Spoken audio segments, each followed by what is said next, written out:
ಓಂ ಸಾಯಿರಾಮ್. ನನ್ನ ಮುದ್ದಿನ ಮಗುವೆ, ಹೊಸದಾಗಿ ನೀನು ಪಡೆದಿರುವ ಈ ಸ್ಫೂರ್ತಿಯನ್ನು ನಿನ್ನ ಹೊಸ ಜನ್ಮವೆಂದು ಭಾವಿಸಿ ನಿನ್ನ ಮನಸ್ಸಿನಲ್ಲಿ ಕೇವಲ ಪ್ರೀತಿಯನ್ನು ತುಂಬಿಸಿಕೊಂಡು ಮುನ್ನಡಿ. ನಿನ್ನ ಮಾರ್ಗ ನಿನಗೆ ಸ್ಪಷ್ಟವಾಗಿ ಕಾಣಿಸುತ್ತದೆ. ಆ ಮಾರ್ಗದಲ್ಲಿ ನಿನ್ನ ಪ್ರತಿಯೊಂದು ಹೆಜ್ಜೆಯಲ್ಲೂ ನೀನು ನನ್ನನ್ನು ಪಡೆಯುವೆ. ನೀನು ನಾನು ಎಂದಿಲ್ಲದೆ ಎಲ್ಲರ ಹಿತವನ್ನು ಮಾತ್ರವೇ ನೋಡಿದರೆ ಮುಂದೆ ಏನು ಮಾಡಬೇಕೆಂಬುದು ನಿನಗೆ ಅರ್ಥವಾಗುತ್ತದೆ.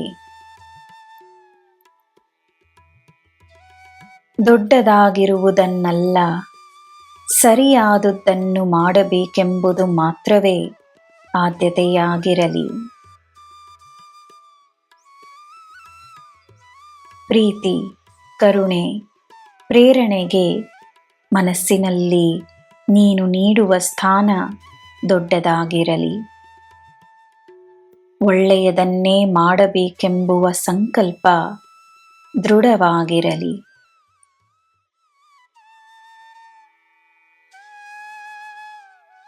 ಹತಾಶೆಯಾದರೆ ಜೀವನದಲ್ಲಿ ನಿನಗೆ ಸಿಕ್ಕಿರುವ ಆಶೀರ್ವಾದಗಳಿಗೆ ಕೃತಜ್ಞತೆಯನ್ನು ನೀಡು.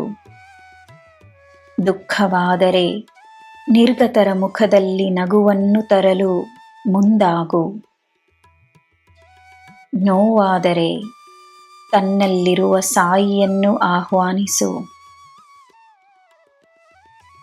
ನಿನ್ನಲ್ಲಿರುವ ಸಾಯಿಗೆ ಅಪಾರವಾದ ಶಕ್ತಿ ಇದೆ ಎಂದು ನಂಬು. ನೀನೇ ಆ ಶಕ್ತಿ. ನನ್ನ ಮಗುವೆ, ಸತ್ಯವನ್ನು ಅರಿಯಲು ನೀನು ಒದ್ದಾಡಬೇಕಾಗಿಲ್ಲ. ಸತ್ಯಕ್ಕಿರುವ ಶಕ್ತಿಯಿಂದ ಸತ್ಯ ತಾನಾಗೇ ನಿನ್ನ ಮುಂದೆ ಬರುತ್ತದೆ.